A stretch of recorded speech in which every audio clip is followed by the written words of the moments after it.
रुको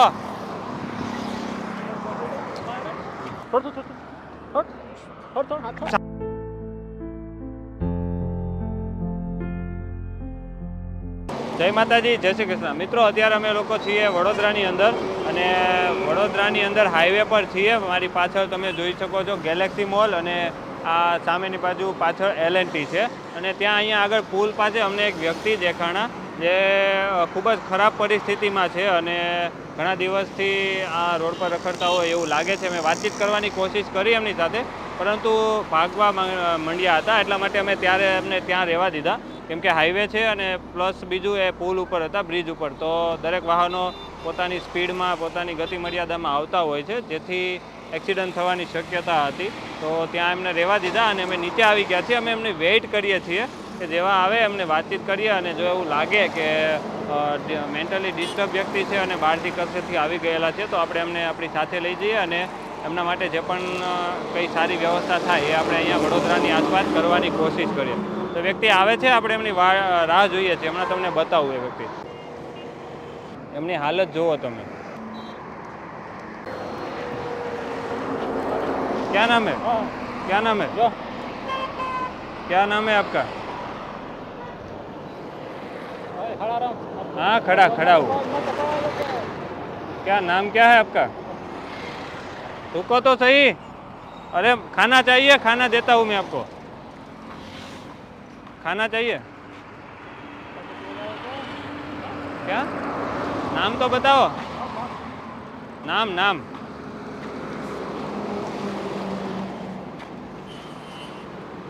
इधर इधर जाना है. गाड़ी में ले जाता. चलो, आपको आना है गाड़ी में.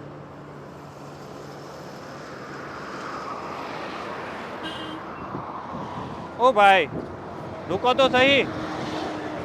रुको, यहाँ पे हाईवे है यार, लग जाएगा.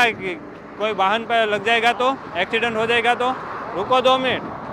अरे यार रुको यार, लग जाएगा. ऐसे क्यों कर रहे हो आप?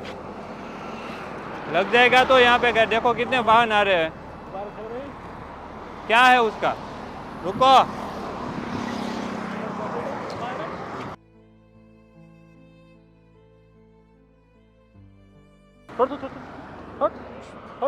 शांति रखो. चुप. रुको पहले.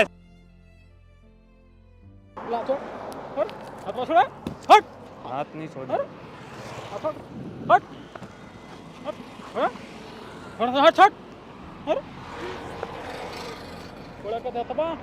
क्या है? क्या है?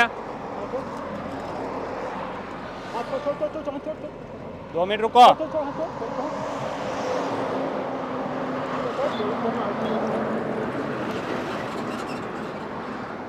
इधर चलो मेरे साथ.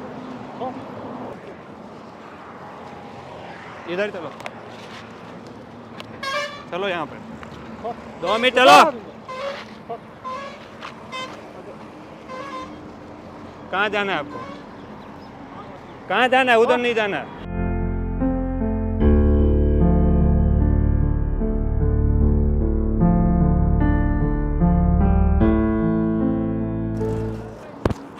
गाड़ी जो हमें पड़ी खाली पकड़ाओ.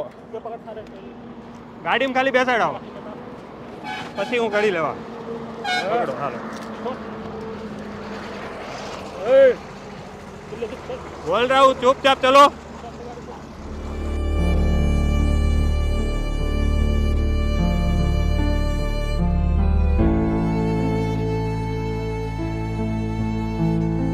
કરીને જેમ તેમ કરીને અત્યારે બેસાડ્યા તો છે ભાઈને. થોડાક શાંત થયા છે. આ જે પણ લોકો હતા એ લોકો આવી ગયા, એમાં થોડું કામ થઈ ગયું, કેમ કે મારા પકડમાં પણ નહોતા રહેતા અને ભાગવા કરતા હતા. અને ભગવાન ના કરે જો ભાગી જાય તો રોડ પર અકસ્માત થઈ જાય એવી શક્યતા પણ હતી.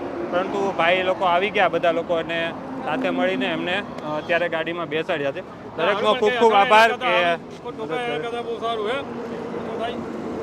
ચાલો કંઈ પણ હોય કહેજો, બરાબર. તો અમે લોકો હતા વડોદરામાં અને વડોદરાથી અમે ભાવનગર જઈ રહ્યા હતા. ભાવનગર થોડુંક કામ હતું એટલે હું અને મિતભાઈ, મારી ટીમમાં અમે 2 વ્યક્તિ હતા. તો અમે અહીંયા L&T પહોંચ્યા. તો L&T બ્રિજ પર અમને આ ભાઈ દેખાણા જે અમને બતાવ્યું અને પૂછ્યું, વાતચીત કરવાની કોશિશ કરી. તો ખ્યાલ આવ્યો કે મેન્ટલી ડિસ્ટર્બ વ્યક્તિ છે અને અહીંયા ગુજરાતના નથી, કશે બહારથી આવી ગયેલા છે.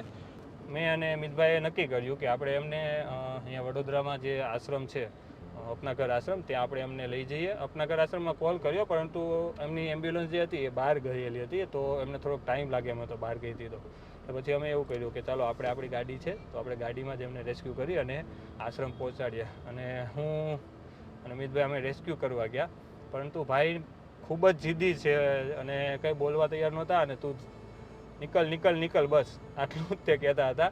અને બાકી તો શું બોલે કંઈ ખબર નથી પડતી. પણ અત્યારે અમે જેમ તેમ કરી અને આસપાસના લોકોના સપોર્ટથી લોકો 2-4 લોકોએ જોયા અમને અને લોકો આવી ગયા અમારી મદદ કરવા માટે. એટલે પછી લોકોએ ભાઈને પકડ્યા અને ગાડીમાં બેસાડ્યા. એટલે અત્યારે તો અમે જબરદસ્તી કરીને ગાડીમાં બેસાડ્યા છે, કેમ કે જે પણ જગ્યા હતી, હાઈવે હતો, national highway, 8 number highway, Delhi Mumbai જે હાઈવે કહેવાય એ હાઈવે પરની જગ્યા છે. એટલે હાઈવે પર વ્યક્તિ આમ તેમ આટા ફેરા મારતા હોય તો ક્યારે પણ કોઈ પણ દુર્ઘટના થઈ શકે એવી પરિસ્થિતિ હતી. એટલા માટે અમે અત્યારે એમને રેસ્ક્યુ કરવાનું નક્કી કર્યું. અધરવાઇઝ અમે જનરલી 10 દિવસ 15 દિવસ કોઈ વ્યક્તિ એક જગ્યા પર હોય અને બહાર ના હોય તો જ રેસ્ક્યુ કરીએ છીએ. વગર ઇન્ફોર્મેશને કે વગર માહિતી અમે રેસ્ક્યુ કરતા નથી. પરંતુ આ વ્યક્તિમાં અમને લાગ્યું કે આ કરવા જેવું છે, એટલા માટે કર્યું. અને રેસ્ક્યુ કર્યા પછી જે પણ લોકો આવ્યા તો લોકો દ્વારા જ જાણ મળી કે વ્યક્તિ લગભગ છેલ્લા 6 થી 8 મહિનાથી એ રોડ પર અને પુલ નીચે જે પુલ LNT પાસે જે પુલ છે એ પુલ પર હતા. એટલે અત્યારે તો અમે અમારી સાથે લીધા છે, કંઈ બતાવવા તૈયાર નથી. અને અત્યારે તો મારી પાછળ દેખાય એમ બેઠા છે શાંતિથી. પણ હવે આશ્રમ લઈ જઈએ છીએ અને આશ્રમ જઈને એમના માટે જે પણ સારું થાય આપણે કરવાની કોશિશ કરીએ છીએ. તમે લોકો વિડીયોને સંપૂર્ણ જોજો, તમારા દરેક ગ્રુપમાં વિડીયોને શેર કરજો. તમારી આસપાસ પણ કોઈ પણ જરૂરિયાતમંદ લોકો હોય તો એમની મદદ કરો અને વિડીયોને તમારા દરેક ગ્રુપમાં શેર કરજો. ચલો નહીં આના ક્યાં અહીંથી ભાગીને ક્યાં જાય? ક્યાંય નહીં જાય. ये क्या बोल रहे हैं, समझ में आ रहा है आपको? कुछ अलग भाषा. ओए ठीक है कुछ नहीं करना, रुक जाओ पहले.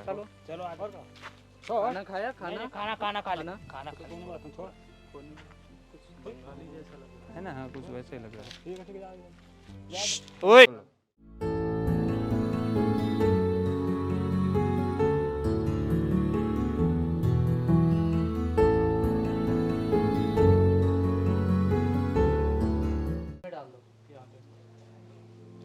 क्या करोगे उसका? उधर यहाँ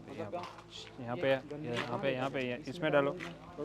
छोड़ तो फिर आराम से करो ना यार, क्यों? बस बैठ जाओ, वापस बैठो. आराम से हम फेंक वो हम ले लेंगे, आप मत करो. ओ भाई जबरदस्ती करूं? हाँ ये बांध लो. चुपचाप, कोई टेंशन. बैठो. बांधो, पकड़ के बांधो, उससे अच्छा बैठ जाओ.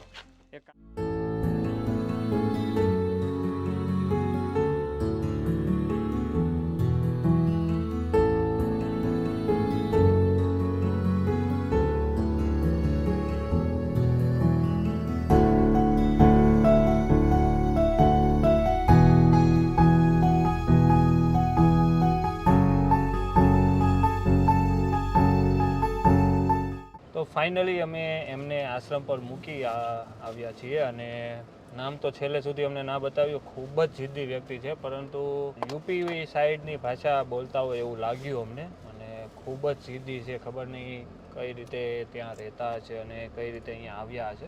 પરંતુ એક માનવતાની દૃષ્ટિએ આપણી ફરજ આવે છે કે અમે એમને જોયા તો આપણે એમને સારી જગ્યાએ સારી વ્યવસ્થા મળે એવી આપણે કોશિશ કરીએ. તો એટલા માટે અમે અહીંયા વડોદરાની આસપાસ, વડોદરા પાસે જે પણ અપનાઘર આશ્રમની એક બ્રાન્ચ ચાલે છે, આશ્રમ ચાલે છે, ત્યાં અમે એમને લઈને આવ્યા. અને ત્યારબાદ નવરાવી ધોવરાવી નવા કપડાં આપી અત્યારે એમને ત્યાં જ રાખ્યા છે. અને હવે આવનારા સમયમાં જ્યાં એમની સ્થિતિ સારી થાય ત્યાં સુધી ત્યાં જ રહેશે, અથવા તો બીજા કોઈ જેમના આશ્રમ જે છે અપનાઘરના ત્યાં શિફ્ટ કરીએ. કેમ કે એમની જે પણ દવા દારૂ કરવાનું હોય છે, તેમજ એમની સાથે વાતચીત, તેમજ એમની પરિસ્થિતિમાં સુધાર લાવવાનો હોય, ત્યારબાદ એમના પરિવાર કોઈ મળી જાય અથવા એ વ્યક્તિ નામ બોલે તો આપણે એમના પરિવાર સુધી પહોંચાડી શકીએ. એટલે એ બધી વસ્તુ જે હોય એ બધું આશ્રમ કરતા હોય છે. તો આજ માટે આ વિડીયો માટે બસ આટલું જ છે અને હવે પછી મળીએ છીએ બીજા વિડીયોમાં. ત્યાં સુધી તમારા બધાનું ધ્યાન રાખજો. તમારી આસપાસ કોઈ પણ આવા લોકો દેખાય અથવા કોઈ પણ જરૂરિયાતમંદ લોકો દેખાય તો એમના સુધી પહોંચો, એમને મદદ કરો. બસ એકબીજાની મદદ કરતા રહીએ. જય હિન્દ, જય ભારત.